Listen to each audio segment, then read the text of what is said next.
me, and I'm delighted to be here, and just thank you again so very much. And I will be reading some pieces from my new book, Make for Higher Ground, which just came out from Barefoot Muse Press, and I can put that information in the chat if that's okay.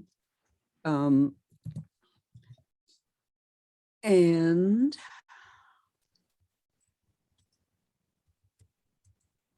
I'd like to start with a couple poems about one of my favorite topics, the interface between humans and nature. The first refers to an experience in November about 3 years ago at the coast by Miramar. Some of you might remember it, when the waters were so warm that the surface of the ocean was dark with creatures that usually one only sees a few at a time. Sardines are running, says the stranger, pointing, while in low surf, 8 curved backs bob at fish we cannot see, nearly close enough to touch, the soft black fins, the almost smile, dolphins trolling north toward the harbor, perhaps aware of being watched.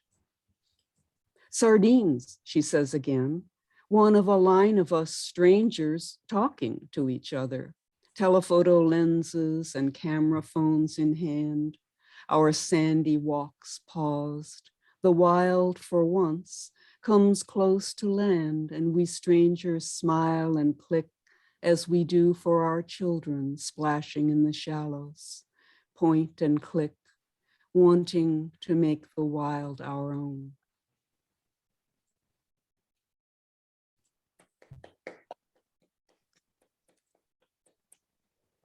Freeway exit.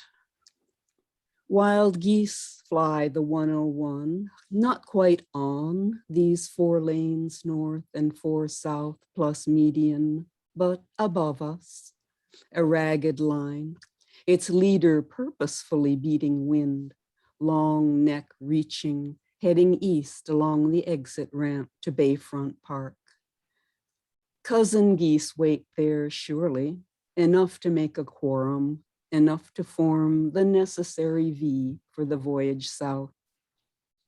Silent geese, these, what with the tires' hiss and thumpings over potholes, what with the whistle of winds around my half-downed window. Black beaks seem merely open, but oh, I know they are honking.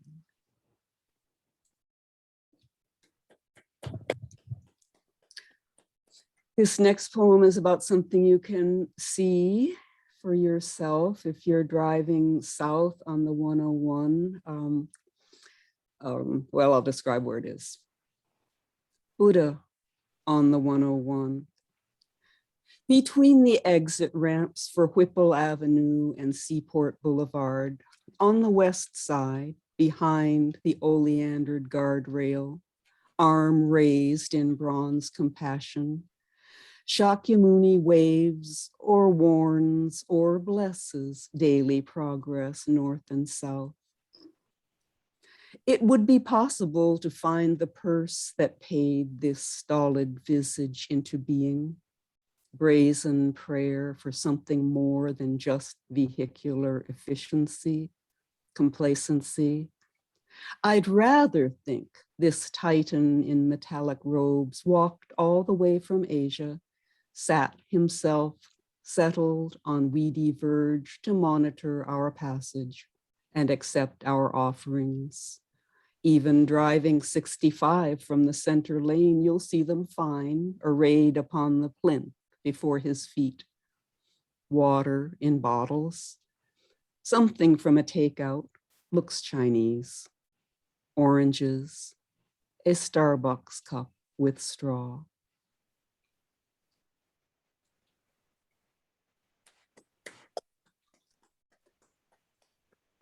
The I Ching has been the inspiration for much of my work. This next poem is a riff on hexagram number 29, which is the figure for water doubled, which suggests danger.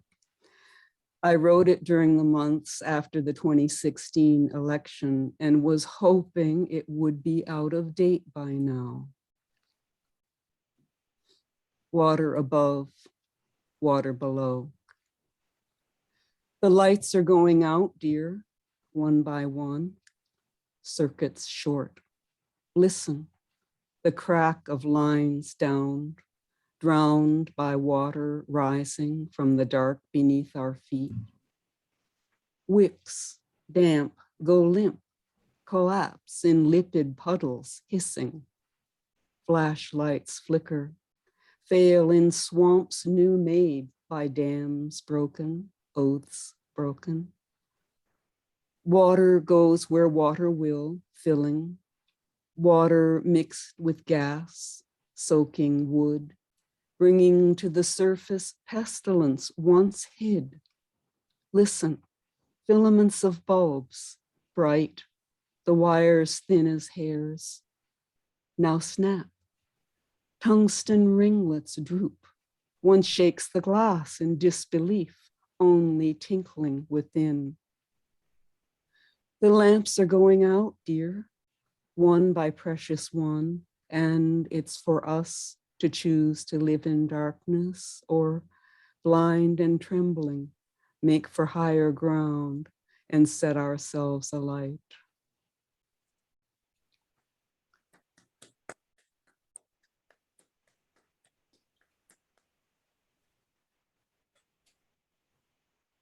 Death of a stranger. One afternoon in winter, I heard that you had died. There was snow, I believe, brief and wet, seen crookedly through farmhouse glass slumped with age, and a pale yellow band that divided two grays from each other in the west. One thought the sun might be somewhere behind the yellow, although nothing could have proven it. I did not know you, except for brief nods at the post office, the grocery.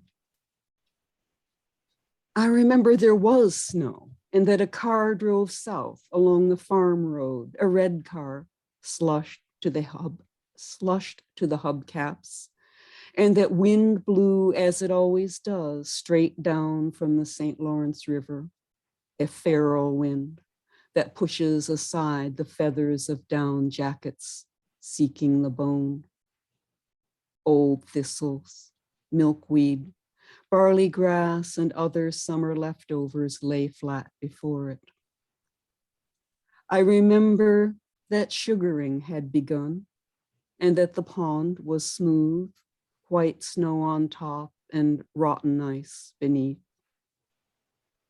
I did not know you.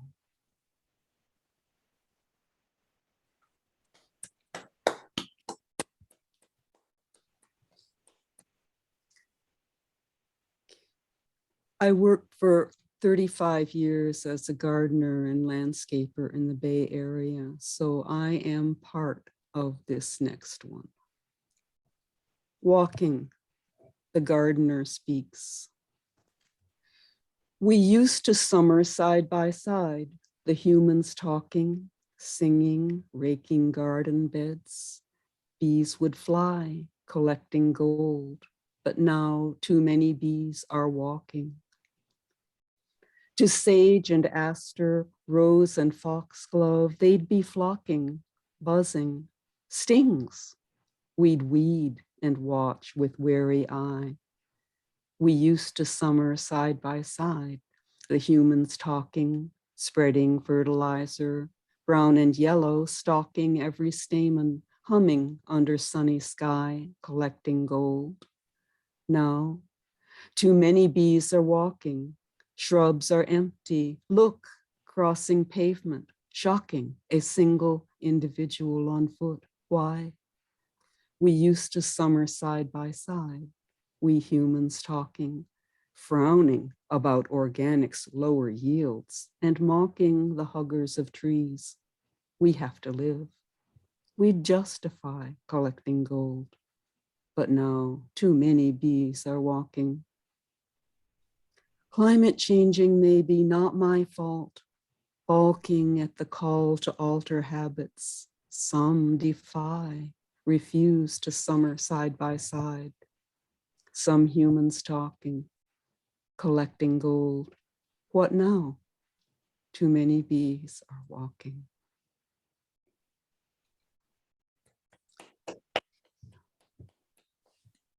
Thank you. I'm going to change the gears here. For those unfamiliar with Tai Chi, each of the movements within the longer form has its own name, usually rather poetic. Sunday morning Tai Chi class. First, stand on the bubbling well, then grasp the sparrow by its tail. Turn, spin. The white crane spreads its wings.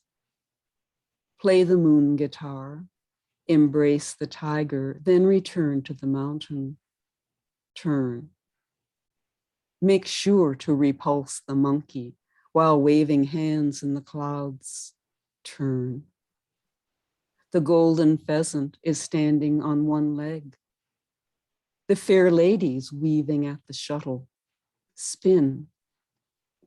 Now step forward and salute the 7 stars of the dipper. Step back to ride the tiger. Spin again, sweeping the lotus gently with one foot. Sunday morning. Earth turns slowly on its axis while I turn on mine.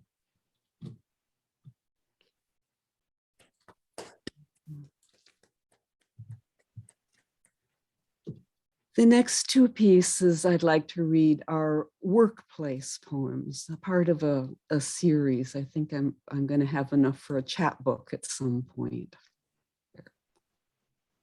Keeping time, a chat with my supervisor. 8 hours a day, according to the state. Your timesheet can't show more, so please comply. Don't think of it as lying. Write down 8.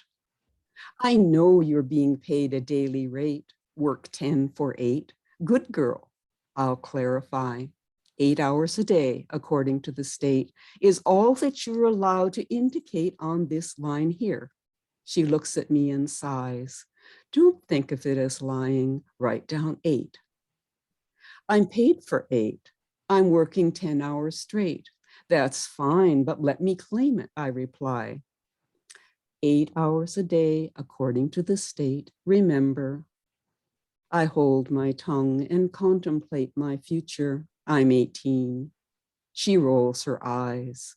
Don't think of it as lying. Write down 8, and we'll discuss this at a future date. I'm confident we'll soon see eye to eye. 8 hours a day, according to the state. Don't think of it as lying. Write down 8.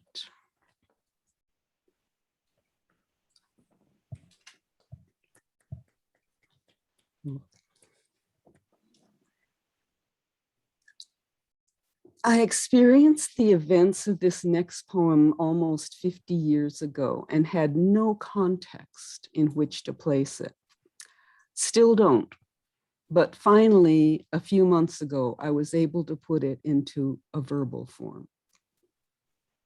Flashback, microcosm, a small women's care facility in mid-70s Toronto.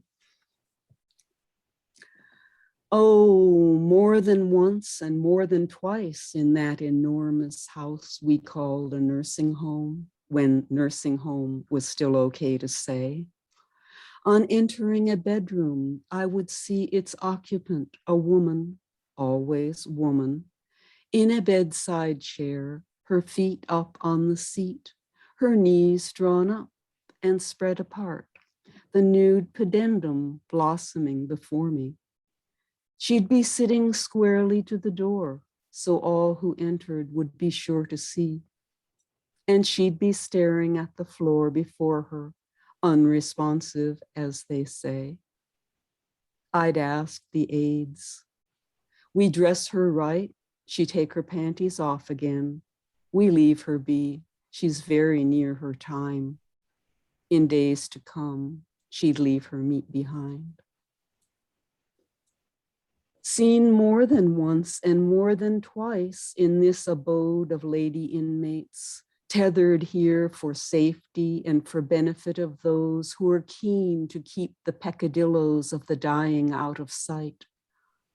The flesh display by ladies English and Scottish, Irish, by ladies well beyond a certain age, past pre-war girlhoods, who spread their legs, if ever, only in the dark and did not speak the name of that which dwelt between them. Vulva, vagina, the nether regions, the glory hole, lady parts, box, cunt, beaver. Yes, more than once and more than twice, and once alone with Violet in her room, the naked labia majora and minora well and truly visible in brown and pink. I'd whispered, why? She raised her head, looked deep into my eyes, said nothing. And indeed, what more had anyone to say or see except the erstwhile cloistered Quim set free?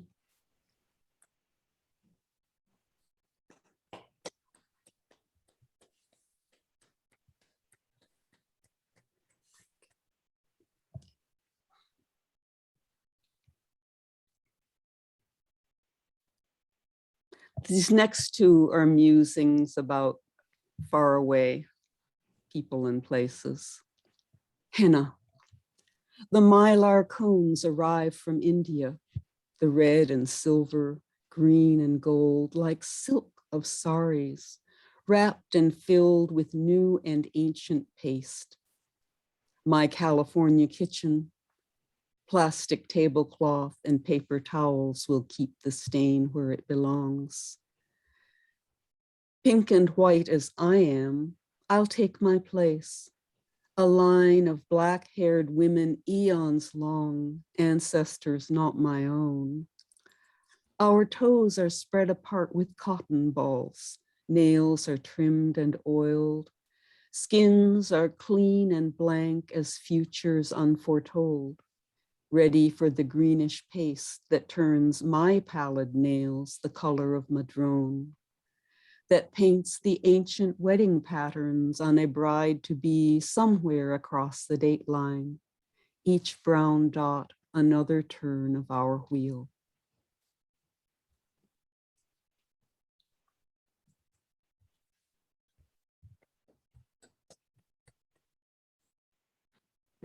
Pilgrimage, a fantasy. Body sets foot on the pilgrim's path. Mind follows after it, thinking the journey's its own idea. Careful now, watch it, beware of the dog, it warns. Meanwhile, the body is already running like hell through the door, for ourselves want to know it all, more. Rods and cones demand changes of coloring, light. Epidermis, once warming by different suns, wishes alien dirt under fingernails, new kinds of weather. Each nose hairs desiring foreign bouquets, while the legs want to wrap around somebody new. The mind keeps on journaling, numbering pages.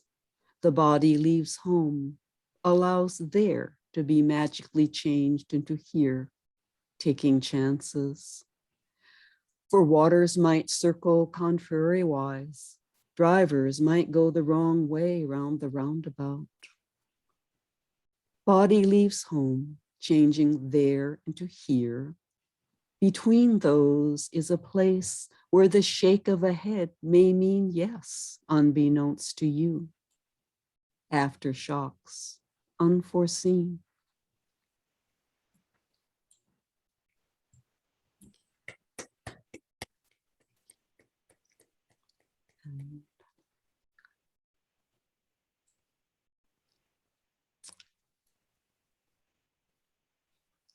I started this next poem several years ago as a complaint of sorts about families.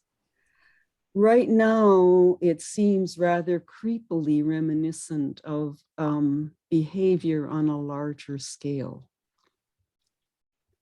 Reunion. The butter passed, potatoes passed, and peas, the roast, the salad. Talk. They're casting lines away downstream into their past. Do you remember this? She tells the tale. What she tells, its color, shape, and coinage, tone, and time of happening, is just another one of many moments played on every family stage of no significance except that she remembers it and brings it shyly to the table of the now. Oh, no, no, I never did. She wouldn't do. You dreamed it. You dreamed it. We would never. No. Well, should she doubt herself? Call herself forgetful, mistaken, and cast the memory into the family stream again? Not. She knows it happened. Stepping back, she holds that fragile droplet close. I know you. I was there, and guards it silently, the way an open palm protects a candle's flame from snow and rain and from unruly winds. Thank you. Thank you so much.